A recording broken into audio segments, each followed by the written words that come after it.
പിന്നോട്ട് നോക്കരുത്. ഇങ്ങനൊരു നിർദ്ദേശം നിങ്ങൾക്ക് ലഭിക്കുകയാണെങ്കിൽ എന്തായിരിക്കും നിങ്ങൾ ചെയ്യുക? അത് പാലിക്കുമോ, അതോ ജിജ്ഞാസയ്ക്ക് കീഴ്പ്പെട്ട് തിരിഞ്ഞു നോക്കുമോ? പുരാണങ്ങൾ പരിശോധിക്കുമ്പോൾ നമുക്ക് മനസ്സിലാകും, തിരിഞ്ഞു നോക്കിയവരാണ് കൂടുതലെന്ന്.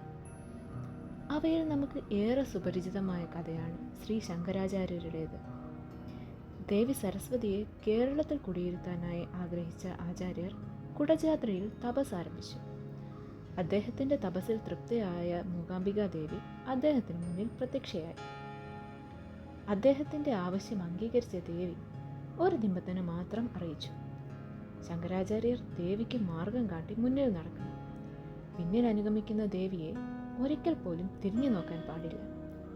അങ്ങനെ നോക്കിയാൽ ദേവി അവിടെ തന്നെ കുടികൊള്ളുന്നതാണ്. അങ്ങനെ അവർ ആ നീണ്ട യാത്ര ആരംഭിച്ചു. വനത്തിൻ്റെ ഇരുട്ടിലും ദേവിയുടെ പാദസരത്തിൻ്റെ ശബ്ദം അദ്ദേഹത്തിൽ ആത്മവിശ്വാസവും പ്രതീക്ഷയും നിറച്ചു.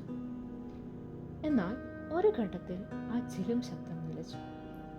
ആചാര്യനിൽ സംശയം വന്ന് നിറയാൻ തുടങ്ങി. ദേവി ഇപ്പോഴും തൻ്റെ പിന്നാലെ തന്നെയുണ്ടോ?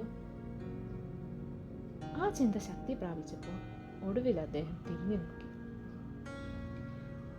നോക്കിയ ശങ്കരാചാര്യർ കാണുന്നത് തൻ്റെ പിറകിലായി തന്നെ ഉണ്ടായിരുന്ന ദേവിയെയാണ്. എന്നാൽ തൻ്റെ നിബന്ധന ലംഘിക്കപ്പെട്ടതിനാൽ ആ സ്ഥലത്ത് തന്നെ കുടികൊള്ളാനായി ദേവി നിശ്ചയിച്ചു. അങ്ങനെയാണ് നാം ഇന്ന് കാണുന്ന ഏറെ പ്രശസ്തമായ കൊല്ലൂർ മൂകാംബിക ക്ഷേത്രം ഉണ്ടായതെന്നാണ് ഐതിഹ്യം. എന്നാൽ ലോകത്തിൻ്റെ മറ്റൊരു കോണിൽ ഇതേപോലെ പ്രശസ്തമായ മറ്റൊരു കഥയുണ്ടെന്ന് ഞാൻ പറഞ്ഞാൽ? അതെ, പുരാതന ഗ്രീക്ക് സംസ്കാരത്തിലും ഇതേ മുന്നറിയിപ്പ് കേൾക്കേണ്ടി വന്ന ഒരു വ്യക്തിയുണ്ടായിരുന്നു. ഓർഫിയസ് എന്ന അതിപ്രഗത്ഭനായ സംഗീതജ്ഞനും കവിയുമായിരുന്നു അത്. അദ്ദേഹം യുറിഡിസി എന്ന നിംഫ് അഥവാ അപ്സരസുമായി പ്രണയത്തിലായിരുന്നു. പക്ഷേ അവരുടെ വിവാഹം കഴിഞ്ഞ് അധികം വൈകാതെ തന്നെ യുറിഡിസി പാമ്പ് കടിയേറ്റ് മരണപ്പെട്ടു. ഹൃദയം തകർന്ന ഓർഫിയസ് തൻ്റെ പ്രിയതമയെ തിരികെ ലഭിക്കുവാനായി ആരും പോകാൻ ഭയക്കുന്ന പാതാള ലോകത്തിലേക്ക് യാത്രയായി. അദ്ദേഹത്തിൻ്റെ സംഗീതത്തിൽ മനം മയങ്ങിപ്പോയ പാതാള ലോകം ഒരു നിമിഷത്തേക്ക് നിശ്ചലമായിപ്പോയി.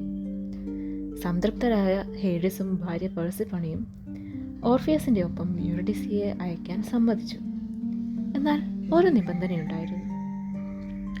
അതെ, പാതാള ലോകത്ത് നിന്നും പുറത്തു കടക്കും വരെ തൻ്റെ പിറകിലായി വരുന്ന യുറിഡിസിയെ അയാൾ തിരിഞ്ഞു നോക്കാൻ പാടില്ല. നോക്കിയാൽ അയാൾക്ക് അവളെ എന്നേക്കുമായി നഷ്ടപ്പെടും. അങ്ങനെ അവർ ആ യാത്ര ആരംഭിച്ചു.